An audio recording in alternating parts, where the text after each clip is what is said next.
Have you ever wondered if justice is truly blind? Or can wealth and power tip the scales, even in the face of murder? Today, we're diving into a case that will make you question everything you thought you knew about the legal system. This is the story of Sarah Johnson, a woman who claimed she killed her husband in self-defense, a desperate act to save her own life. Her story was compelling, her tears were convincing, and her high-powered legal team was ready to paint her as a tragic victim. But there was one witness they couldn't silence, one that couldn't be cross-examined or intimidated. A hidden camera, silently recording in the corner of the room, held the real story, and what it revealed was far more sinister than anyone could have imagined.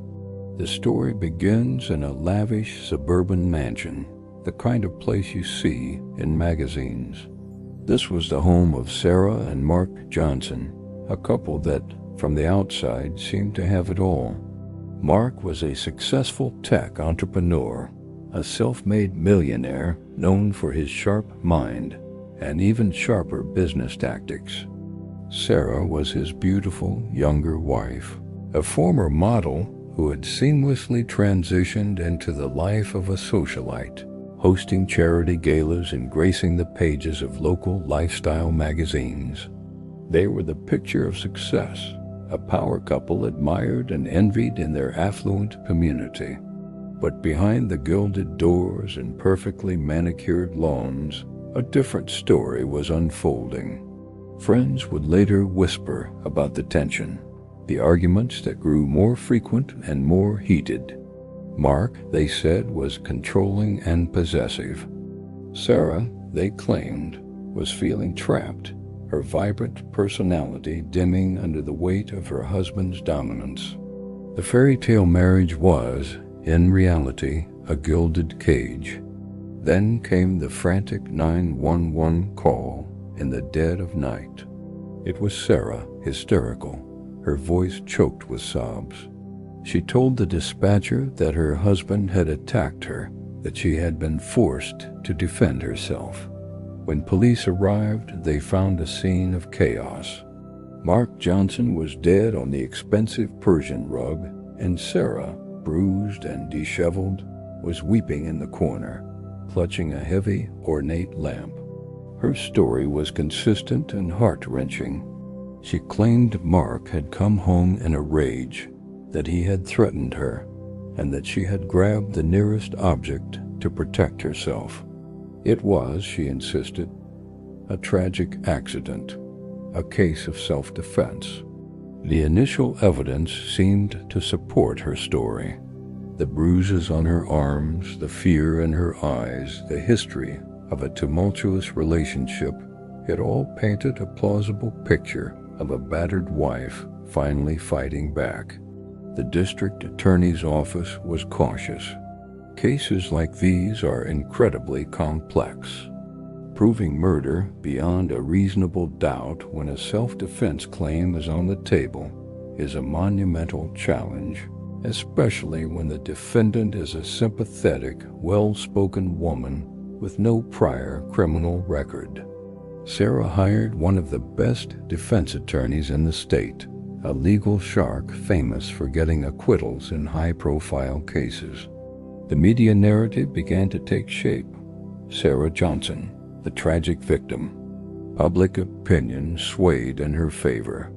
Support groups rallied behind her, seeing her as a symbol of female empowerment against domestic abuse. It seemed like the case was heading for a plea deal or even a full acquittal. The prosecution was facing an uphill battle. They had a dead body, but the story behind the death was being expertly controlled by the defense. But the lead detective on the case, a seasoned veteran named Miller, had a nagging feeling. Something about Sarah's story felt too polished, too perfect. He'd seen genuine victims of trauma, and while Sarah was emotional, there was a certain rehearsed quality to her grief. It was this gut instinct that led him to execute a secondary, more thorough search of the Johnson mansion. He wasn't sure what he was looking for. Maybe a diary, hidden letters, anything that could shed more light on the couple's relationship. And that's when they found it. Tucked away on a high shelf in Mark's home office, disguised as a simple air freshener, was a small, unassuming device. It was a nanny cam. Mark, known for his paranoia and need for control, had installed hidden cameras throughout the house. He was obsessed with security, but it's likely he was also spying on his wife. The detectives were initially disappointed to learn the camera's internal storage was full and had been for weeks. It seemed like a dead end. But Detective Miller wasn't ready to give up. He sent the device to the department's digital forensics lab, hoping they could recover something, anything. The tech specialists worked for days, performing a deep-level data recovery. And then the call came.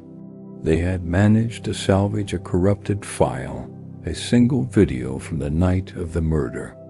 The camera's memory had been full, but the impact of it being knocked over during the struggle had caused the system to overwrite the oldest file with a new, albeit fragmented, recording of the final moments. The district attorney and his team gathered in a small, dark viewing room to watch the recovered footage. The video was grainy, the sound was muffled, but it was clear enough. It was the living room, the scene of the crime. The footage began, and what they saw made the air in the room turn cold. It didn't show a woman cowering in fear. It showed an argument, yes, but the dynamic was not what Sarah had described. The video showed Sarah and Mark arguing, their voices rising. Mark was angry, gesturing wildly. He accused Sarah of something. It was hard to make out what. But then the narrative Sarah had so carefully constructed began to crumble. The video showed Mark turning his back on her, walking away towards a door, seemingly ending the confrontation. He wasn't advancing on her. He wasn't attacking her. And then the most chilling part. The camera captured Sarah's expression as she watched him walk away. It wasn't fear. It was cold, calculated rage. She silently lifted the heavy lamp from the end table, her movements deliberate and steady.